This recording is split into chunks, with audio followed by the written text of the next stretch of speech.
दोस्तों, रूस Ukraine war में जो यूक्रेन की आक्रामकता है, जो यूक्रेन रूस के अंदर रणनीतिक हमले कर रहा है, उन हमलों को देखते हुए पूरी दुनिया हैरान है। और पूरी दुनिया यही कह रही है कि यूक्रेन जैसा छोटा देश, जो यूक्रेन के पास मिलिट्री पावर बहुत ही कम है, और यूक्रेन उतना कैपेबल भी नहीं है जो रूस के साथ लड़ सके। लेकिन फिर भी लेकिन फिर भी यूक्रेन 3.5 साल से रूस के साथ लड़ रहा है। और रूस भी इन 3.5 सालों में यूक्रेन की सिर्फ कुछ ही जमीन पर कब्जा कर पाया है।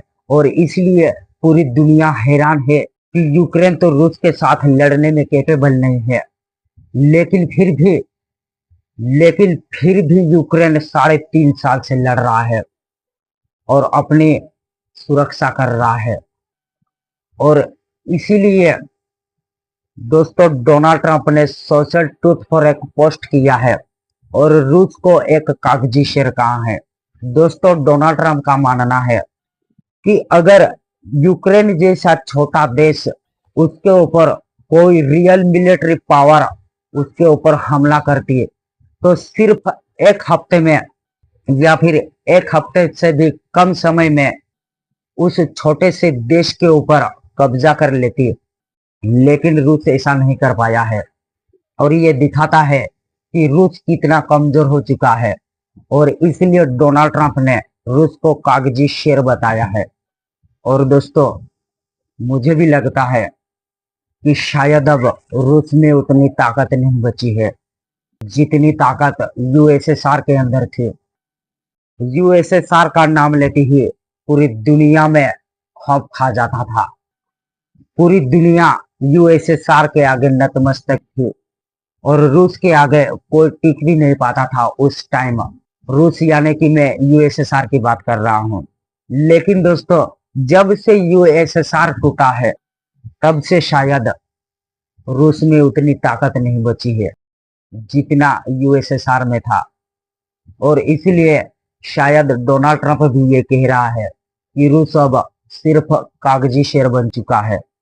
और दोस्तों, डोनाल्ड ट्रंप का ये भी मानना है कि अगर यूक्रेन की इसी तरह आक्रामकता रही तो फिर यूक्रेन अपनी खोई हुई जमीन को तो वापस लाएगा, लेकिन रूस की कुछ जमीन को भी यूक्रेन कब्जा कर सकता है।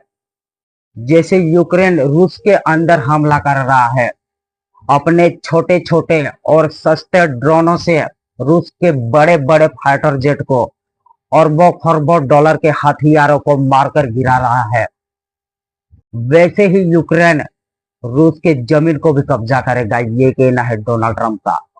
और पुतिन साहब, मेरी भी आपसे रिक्वेस्ट है, भारत रूस का अच्छा दोस्त है, परम मित्र है, इसलिए मैं भी आपसे रिक्वेस्ट करता हूं कि जैसा यूक्रेन ड्रोन बनाकर आपके ऊपर हमला करता है, वो भी सस्ते ड्रोन, बिल्कुल वैसे ही सस्ते ड्रोन आप भी बनाए हैं। क्योंकि आपके जो इक्विपमेंट है, डिफेंस सिस्टम है, वो बहुत ही पुराने हो चुके हैं। और यूक्रेन जो ड्रोन बना रहा है, यूक्रेन को जो यूरोपियन यूनियन के हथियार मिल रहे हैं, जो अमेरिका से हथियार मिल रहे हैं, वो हथियार बहुत ही ज्यादा एडवांस्ड है। और शायद इसीलिए आप इस युद्ध में पीछे है। तो इसलिए मेरी आपसे ये रिक्वेस्ट है कि आप भी एडवांस्ड इक्विपमेंट बनाए, एडवांस्ड फाइटर जेट बनाए, और आपके देश के ऊपर हमला करने वाले देश के ऊपर आप अटैक कर सके। जो ये डोनाल्ड ट्रंप आपको कागजी शेर बोल रहा है ना, उसको दिखा दीजिए कि आप कागजी शेर नहीं है। और दोस्तों, मैं आपको बताता चलूं, डोनाल्ड ट्रंप के इस बयान पर क्रेमलिन के एक प्रवक्ता दिमित्री पेस्कोव ने यह कहा है कि रूस कागजी शेर नहीं है, रूस एक भालू है।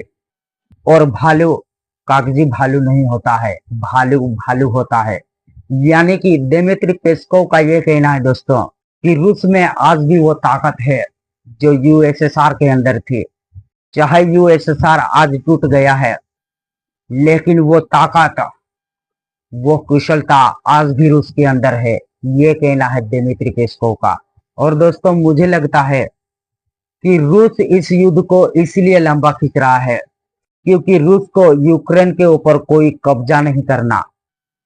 शायद इसलिए रूस इस युद्ध को लंबा खींच रहा है, नहीं तो यूक्रेन जैसे छोटे देश को रूस आज भी तबाह कर सकता है और पूरे यूक्रेन पर कब्जा कर सकता है।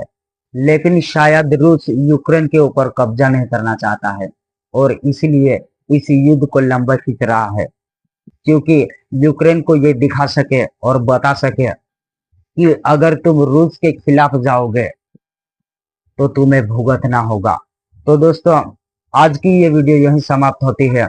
आपको ये वीडियो कैसी लगी आप कमेंट बॉक्स में जरूर बताएं और इस वीडियो को लाइक शेयर और चैनल को सब्सक्राइब जरूर करें। तो दोस्तों मिलते हैं अगली वीडियो में, तब तक के लिए धन्यवाद। जय हिंद।